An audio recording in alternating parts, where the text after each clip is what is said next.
আমি দেখো যে কিছুমানৰ মাম্পছ হয় মাম্পছটো একচুৱেলি হয় কি এইটো এটা একিউট ভাইৰেল ইনফেকশ্যন হয় আৰু ভাইৰাছটো হ'ল RNA প্যাৰামিক্সো ভাইৰাছ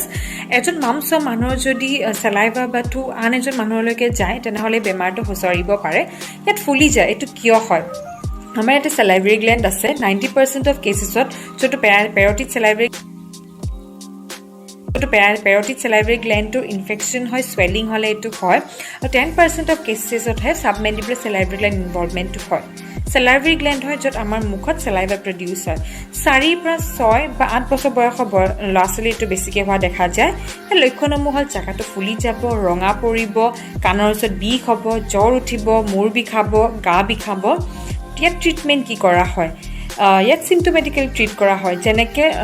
খুব পানী খাব দিয়া হয় যদি জ্বৰ উঠিছে জ্বৰ দৰব দিয়া হয় গা বিষ হলে গা বিষৰ দৰব দিব ডক্টৰে সিম্পটোমেটিক্যালি হে এই